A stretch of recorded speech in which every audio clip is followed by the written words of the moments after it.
السلام علیکم دوستو آپ کو حیرت ہوگی لیکن پریزیڈنٹ جارج ڈبلیو بش القاعدہ کی طرف سے امریکہ پر حملوں کی دھمکیوں کو زیادہ سیریس نہیں لے رہے تھے۔ صدر جارج ڈبلیو بش کو ایف بی آئی نے ان کی صدارت کے پہلے 10 ماہ میں 216 مرتبہ خبردار کیا کہ القاعدہ امریکی سرزمین پر حملوں کی پلاننگ کر رہی ہے۔ امریکی نیشنل سیکیورٹی ایجنسی نے القاعدہ کے 33 پیغامات پکڑے جن سے القاعدہ کے حملوں کا اشارہ ملتا تھا۔ ایلیکس اسٹیشن جو اسامہ بن لادن کی تلاش کے لیے قائم کیا گیا تھا اس کی مسلسل وارننگز الگ تھیں۔ وائٹ ہاؤس ان وارننگز کو نیم دلی سے لے رہا تھا، لیکن ساتھ میں امریکہ کی ٹیکنالوجی ٹیم افغانستان میں جاسوسی کے آلات کو بہت جدید بنا چکی تھی۔ وہ ڈرونز جو اس سے پہلے صرف جاسوسی کے لیے استعمال ہوتے تھے ان میں میزائل نصب کر دیے گئے تھے۔ دنیا ایک نئی قسم کی جنگ میں داخل ہو رہی تھی جس میں ٹھنڈے کمروں میں بیٹھے سادہ لباس لوگ ویڈیو گیم کی طرح ریموٹ کنٹرول سے حقیقی انسانوں کا شکار کھیلنے والے تھے۔ امریکہ نے جاسوس ڈرونز کو بہت جدید بنا لیا اور 30 اپریل 2001 کو وہ اہم میٹنگ تھی جس میں افغانستان میں پہلی بار انہی ڈرونز کو استعمال کیے جانے کی منظوری ہونی تھی۔ اس میٹنگ میں میزائل بردار ڈرونز کے استعمال پر تو اتفاق ہو گیا، لیکن یہ اتفاق نہ ہو سکا کہ ان ڈرونز پر اٹھنے والا $30 لاکھ کون ادا کرے گا۔ سول حکومت کا جاسوسی کا ادارہ CIA یا فوج کا ہیڈ کوارٹر پینٹاگون۔ یہ میٹنگ اس سوال کا جواب تلاش کیے بغیر ہی ختم ہو گئی۔ اسامہ بن لادن کی تلاش اور سیکیورٹی کے لیے اگلی میٹنگ کا وقت 5 ماہ بعد کا رکھا گیا، یعنی ستمبر 2001۔ 4 ستمبر 2001 کو امریکی سربراہان ایک بار پھر مل کر بیٹھے۔ اس میٹنگ میں CIA کو حکومت کی طرف سے $12.5 کروڑ دینے کا فیصلہ ہوا۔ اس رقم سے ڈرونز کے علاوہ بھی بہت سے کام کیے جانے تھے جن میں افغانستان میں موجود شمالی اتحاد کو اسلحہ اور ٹیکنیکل مدد فراہم کرنا شامل تھی تاکہ وہ طالبان اور القاعدہ سے لڑ سکیں اور خفیہ معلومات امریکی ایجنسیوں سے شیئر کر سکیں۔ اس ٹیکنیکل مدد سے امریکہ کی مراد رات میں دیکھنے والے گلاسز، دوربینیں، آواز ریکارڈ کرنے والے آلات، ٹیلی فون یا سیٹلائٹ فونز کی گفتگو پکڑنے والا نیٹ ورک وغیرہ شامل تھے۔ یہ سارے آلات امریکہ سے ایک افغان خفیہ ایجنٹ امراللہ صالح کے ذریعے افغانستان پہنچائے جانے تھے۔ امراللہ احمد شاہ مسعود کی ہدایت پر امریکہ میں CIA سے جنگ اور جاسوسی کی خفیہ ٹریننگ لے رہا تھا۔ امریکہ کے اس خفیہ ٹریننگ پروگرام کے بارے میں اس وقت بہت کم لوگ جانتے تھے۔ امراللہ احمد شاہ مسعود کا بہت پر اعتماد کارکن تھا، یہ ایجنٹ امریکی آلات لے کر جرمنی کے راستے ستمبر 2001 کے شروع میں تاجکستان پہنچ گیا۔ اب اسے یہ آلات اسے اپنے کمانڈر احمد شاہ مسعود تک پہنچانے تھے۔ یہ خفیہ ایجنٹ امراللہ صالح ستمبر 2001 کو احمد شاہ مسعود سے پنجشیر میں ملا۔ اس نے کمانڈر سے پوچھا کہ یہ آلات میں لے آیا ہوں لیکن اب آپ تک کیسے پہنچاؤں؟ کمانڈر مسعود کا جواب تھا کہ انہیں ابھی تاجکستان ہی میں رکھو، لیکن فی الحال کچھ لوگوں کو جاسوسی اور ان آلات کو استعمال کرنے کی تربیت دینا شروع کرو۔ اس ملاقات کے 2 دن بعد 9 ستمبر کو احمد شاہ مسعود نے اپنے بہت ہی اہم مشیر جو کہ ایک سفارتی مشن پر بھارت میں تھے انہیں کچھ ضروری مشوروں کے لیے اپنے پاس پنجشیر بلایا۔ یہ مشیر تھے ڈاکٹر عبداللہ۔ احمد شاہ مسعود ڈاکٹر عبداللہ سے اہم ملاقات کرنے والے تھے، لیکن ان سے پہلے بھی کئی دن سے آئے وہ 2 صحافی تھے جن کو اب احمد شاہ مسعود نے انٹرویو دینا تھا۔ یہ دونوں صحافی دراصل القاعدہ کے خودکش حملہ آور تھے جنہوں نے انٹرویو کے دوران دھماکہ کر دیا۔ احمد شاہ مسعود تاجکستان کے بارڈر پر موجود انڈین ملٹری جاتے ہوئے راستے میں جان سے چلے گئے۔ یوں امریکہ نے ہائیسٹ فورم پر طالبان اور القاعدہ کے مقابلے کے لیے جو پلان بنایا تھا اس کا اہم ترین کردار ہی دنیا سے چلا گیا۔ امراللہ صالح اس انڈین اسپتال سے زیادہ دور نہیں تھا۔ اسے خبر ملی تو اس نے جو پہلا کام کیا وہ یہ تھا کہ اس نے امریکی اسٹیشن کے چیف رچرڈ کو بتا دیا کہ کمانڈر مسعود اب نہیں رہے۔ اگلے دن مزید بات چیت میں اس نے چیف کو یہ بھی بتا دیا کہ شمالی اتحاد کمانڈر مسعود کے بعد بھی طالبان سے جنگ جاری رہے گی اور اب امریکہ کو چاہیے کہ وہ ان کو زیادہ اسلحہ اور مدد فراہم کرے، اور جو اسلحہ فوری چاہیے اس کی فہرست اگلے فون کال پر فراہم کرنے کا وعدہ کیا۔ دوستو چیف جانتا تھا کہ یہ مشکل کام ہے، لیکن اس نے اگلے دن CIA کو صورتحال سمجھانے اور امراللہ صالح کا پیغام پہنچانے کا فیصلہ کیا۔ رچرڈ 11 ستمبر کی صبح پینٹاگون پہنچا۔ یہاں CTC یعنی کاؤنٹر ٹیررزم سینٹر کے ڈائریکٹر القاعدہ کے بارے میں روٹین کی بریفنگ دے رہے تھے۔ رچرڈ افغانستان کے تازہ ایشو پر بات کرنا چاہ رہا تھا لیکن وقت نہیں مل رہا تھا۔ اتنے میں 8:46 پر CTC کے ڈائریکٹر کا سیکرٹری کمرے میں داخل ہوا۔ اس نے ڈائریکٹر کوفر بلیک کو بتایا کہ سر ایک چھوٹا طیارہ ورلڈ ٹریڈ سینٹر سے ٹکرا گیا ہے۔ صبح 8:45 سے دوپہر 12 بجے تک امریکہ میں جیسے قیامت آ چکی تھی۔ یہ ایک چھوٹا طیارہ نہیں بلکہ بوئنگ 767 تھا، ایک کمرشل طیارہ، اور یہ صرف ایک طیارہ اور ایک کریش ہی نہیں تھا۔ 19 ہائی جیکرز نے کل 4 مسافر جہاز ہائی جیک کیے تھے، جن میں سے 2 ورلڈ ٹریڈ سینٹر کی عمارتوں سے ٹکرائے اور یوں ٹکرائے کہ 110 منزلہ عمارتیں تاش کے پتوں کی طرح زمین پر بکھر گئیں۔ تیسرا طیارہ پینٹاگان کی عمارت سے گھسٹتا ہوا ٹکرایا اور 3 حفاظتی آثار توڑتا بلڈنگ میں تباہی مچاتا اندر داخل ہو گیا، جبکہ فلائٹ 93 یعنی چوتھا بوئنگ طیارہ وائٹ ہاؤس کی طرف گیا۔ اس کے وائٹ ہاؤس تک پہنچنے سے پہلے ہی طیارے کے مسافروں اور ہائی جیکرز میں تصادم ہو گیا۔ مسافروں نے جان پر کھیل کر طیارے کو وائٹ ہاؤس کی طرف جانے سے روکنے کی کوشش کی، جس کے باعث طیارہ غیر آباد جگہ پر گر کر تباہ ہو گیا۔ فلائٹ 93 کے تمام مسافر اور ہائی جیکرز جان سے چلے گئے۔ دوستو، ایسا 9/11 رپورٹ میں لکھا گیا ہے، جبکہ ایک دنیا اس بیانیے سے اختلاف رکھتی ہے اور اس کے مقابلے میں ایک اور تھیوری پیش کرتی ہے، وہ یہ کہ یہ سب طے شدہ منصوبہ تھا جس کا اول و آخر مقصد افغانستان میں فوج اتارنا تھا۔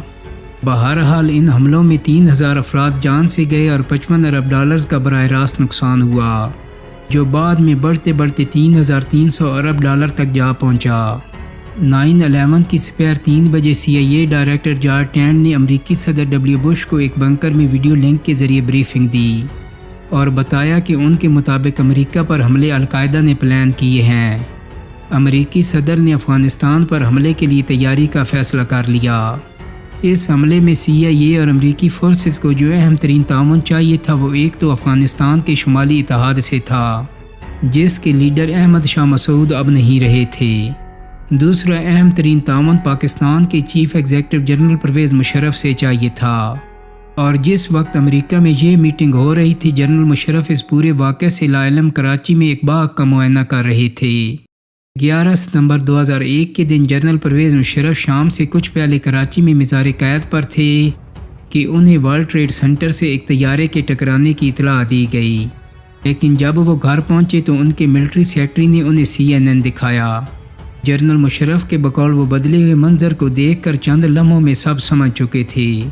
ان کے مطابق یہ حملے ایک سپر پاور کی انا کو کچل چکے تھے اور وہ جان رہے تھے کہ امریکہ ایک زخمی ریچھ کی طرح بدلہ لینے کو پلٹے گا، اور اگر ان حملوں میں القاعدہ کا ہاتھ ہوا تو امریکہ سیدھا انہی کی طرف آئے گا، اور چند گھنٹوں بعد ہوا بھی یہی۔ 12 ستمبر کی صبح ایک میٹنگ کے دوران جنرل مشرف کو امریکہ سے ایک کال موصول ہوئی۔ یہ فون امریکی وزیر خارجہ کولن پاول کا تھا۔ انہوں نے جنرل مشرف سے صاف کہا کہ آپ القاعدہ کے خلاف جنگ میں ہمارے دوست ہو سکتے ہیں یا دشمن، غیر جانبداری کی کوئی آپشن نہیں ہے۔ جنرل مشرف نے انہیں یقین دلایا کہ دہشت گردی کے خلاف پاکستان امریکہ سے تعاون کرے گا۔ کولن پاول کا فون ایک سیدھی دھمکی تھی کیونکہ اس کا بیک گراؤنڈ تھا وہ یہ کہ امریکہ ایک لمبے عرصے سے پاکستانی فوج سے اسامہ کو پکڑنے کے لیے تعاون چاہ رہا تھا، لیکن جنرل مشرف گرم جوشی نہیں دکھا رہے تھے۔ ایسے میں کولن پاول کا فون ہی واحد دھمکی نہیں تھا۔ جس وقت 9/11 کا واقعہ ہوا DG ISI جنرل محمود امریکہ میں تھے۔ جنرل مشرف کے بقولوں نے امریکی نائب وزیر خارجہ رچرڈ نے ملاقات میں کہا کہ اگر پاکستان نے طالبان سے اپنے رابطے ختم نہ کیے تو ہم آپ کو بمباری کر کے پتھر کے دور میں دھکیل دیں گے۔ یہ بہت بڑی دھمکی تھی، لیکن اس دھمکی کی جنرل مشرف کی کتاب کے علاوہ کسی اور ذریعے سے تصدیق نہیں ہوتی، بلکہ ایک بار امریکی صدر نے جنرل مشرف کے ساتھ کھڑے ہو کر کسی بھی ایسی دھمکی سے انکار کیا تھا۔ بہرحال ایک بات تو حقیقت تھی کہ جنرل مشرف پر امریکی دباؤ بے تحاشا تھا۔ دوسری طرف یوں تھا کہ اسامہ بن لادن ان حملوں میں ملوث ہونے سے صاف انکار کر رہے تھے۔ انہوں نے میڈیا کو فیکس جاری کیا کہ وہ 9/11 میں ملوث نہیں ہیں اور نہ ہی ان کے پاس اتنی بڑی کارروائی کے لیے وسائل موجود ہیں۔ طالبان بھی اسامہ کے ملوث ہونے سے انکار کر رہے تھے، لیکن امریکہ نے اسامہ کو زندہ یا مردہ پکڑنے پر کمر کس لی تھی اور اس کا اعلان بھی کر دیا تھا۔ پاکستان نے ایک سیاسی اور ملٹری وفد افغانستان بھیجا تاکہ طالبان سے ملاقات کی جائے اور امریکہ کی ناراضگی سمجھائی جائے، لیکن طالبان نے اسامہ بن لادن کو کسی کی بھی حوالے کرنے سے انکار کر دیا۔ آخر 16 ستمبر کو امریکہ نے طالبان کو 3 دن کا الٹیمیٹم دیا کہ اسامہ بن لادن کو ان کے حوالے کر دیا جائے، ورنہ امریکی غیظ و غضب کے لیے تیار رہیں۔ طالبان نے مسئلے کے حل کے لیے پورے افغانستان سے علماء کرام کو بلایا تاکہ ان سے رائے لی جا سکے۔ 1000 علماء کی مجلس شورا نے امریکہ میں ہونے والے جانی نقصان پر افسوس کا اظہار کیا۔ علماء نے فیصلہ دیا کہ طالبان کی حکومت اسامہ کو آمادہ کرے کہ وہ جلد از جلد افغانستان سے نکل جائیں اور اپنے لیے کسی اور جگہ کا انتخاب کریں۔ امریکہ نے افغان شورا کا فیصلہ مسترد کر دیا اور حملے کی تیاریاں تیز کر دیں، جس کا ایک اہم نقطہ پاکستان سے کئی اہم سہولتیں حاصل کرنا بھی تھیں۔ اس سلسلے میں جنرل مشرف سے امریکی سفیر وینڈی چیمبرلین نے ملاقات کر کے 7 مطالبات پیش کیے، جن میں سب سے اہم پاکستان سے لاجسٹک اور انٹیلیجنس شیئرنگ کا مطالبہ تھا۔ جنرل مشرف نے یہ اہم امریکی مطالبات مان لیے۔ سندھ میں جیکب آباد اور بلوچستان میں شمسی کے فضائی اڈے امریکہ کو دے دیے گئے۔ افغانستان کو چونکہ کوئی سمندر نہیں لگتا، اس لیے کراچی کے ساحل سے بھاری جنگی ساز و سامان افغانستان پہنچانے کی اجازت بھی دی گئی۔ جنرل مشرف امریکہ کی مدد کا فیصلہ کر چکے تھے، لیکن مذہبی طبقات ان کی حمایت نہیں کر رہے تھے۔ جنرل مشرف نے قوم سے خطاب کا فیصلہ کیا۔ انہوں نے تقریر میں سب سے پہلے پاکستان کا نعرہ لگایا اور بتایا کہ وہ یہ سب کچھ پاکستان کی سلامتی، معیشت، نیوکلیئر اور میزائل پروگرام اور کشمیر کاز کے لیے کر رہے ہیں، لیکن مذہبی جماعتوں نے جنرل مشرف کے نعرے کو مسترد کر دیا اور سڑکوں پر نکل آئے۔ اسامہ کے پوسٹر فروخت ہونے لگے۔ مذہبی جماعتوں نے جلوس نکالنے شروع کر دیے جن میں اسامہ اور طالبان کی حمایت میں نعرے لگائے جاتے۔ ان دنوں ایک سروے کے مطابق عوام کی اکثریت نے بھی امریکہ کا ساتھ دینے کی مخالفت کی۔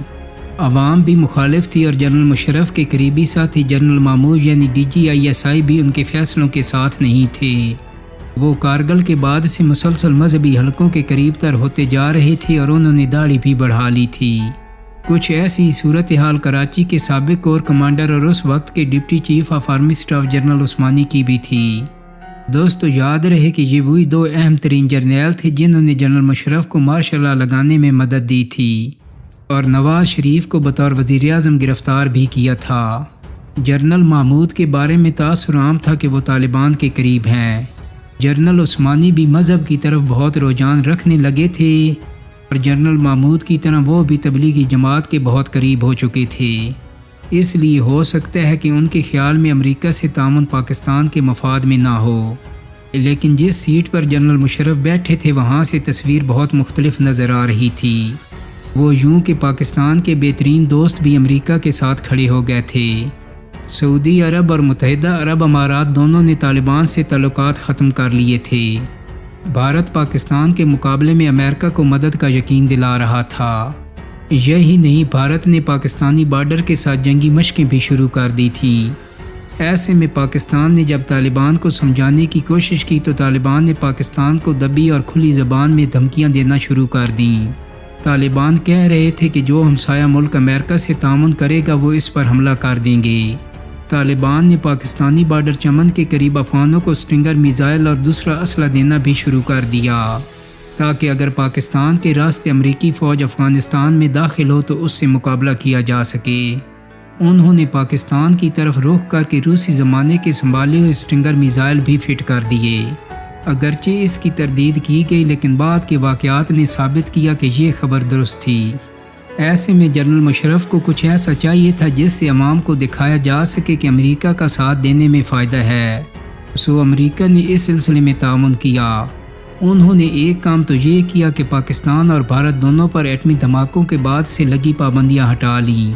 پھر یہ کہ پاکستان کے قرضے بھی ری شیڈول کر دیے، جس سے ڈالر کی قیمت میں 2 روپے کمی ہو کر 63 روپے ہو گئی اور معیشت کو تھوڑا سہارا مل گیا۔ امریکہ نے پاکستان سے اسامہ بن لادن کے 9/11 میں ملوث ہونے کے ثبوت بھی شیئر کر دیے۔ جنرل مشرف نے ان باتوں کو پاکستانیوں سے شیئر کیا اور امریکہ کا ساتھ دینے کے لیے ایک جواز کے طور پر پیش بھی کیا۔ اب امریکہ کی کوشش تھی کہ پاکستانی فوج طالبان کے خلاف ایکشن میں بھی حصہ لے، لیکن ایسا نہیں ہوا اور پاکستان نے انکار کر دیا۔ امریکہ اپنے اتحادیوں کے ساتھ کسی بھی وقت حملے کے لیے تیار ہو چکا تھا، لیکن ایسے میں پاکستان نے ایک آخری کوشش کی۔ پاکستان سے علماء کا ایک وفد ملا عمر سے ملنے کے لیے گیا اور انہیں قائل کرنے کی کوشش کی کہ افغانستان اور پاکستان کے کروڑوں لوگوں کو ایک شخص کی خاطر خطرے میں نہ ڈالا جائے، لیکن ملا عمر نے اسامہ بن لادن کو حوالے کرنے سے پھر انکار کیا۔ ملا عمر نے انکار تو کر دیا، لیکن جنرل مشرف کے لیے بھی دو مشکلات باقی تھیں، ایک DGISI جنرل محمود اور دوسرے deputy chief of army staff general Muzaffar Usmani.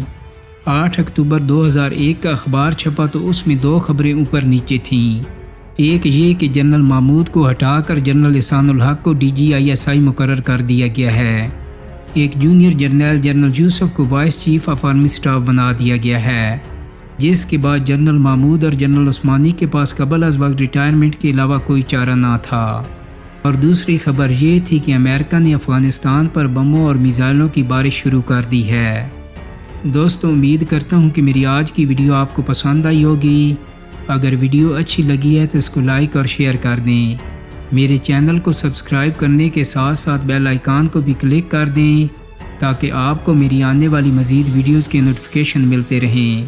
بہت جلدی ایک نئی ویڈیو کے ساتھ ملاقات ہوگی۔ اپنا بہت سارا خیال رکھیے گا۔ اللہ حافظ۔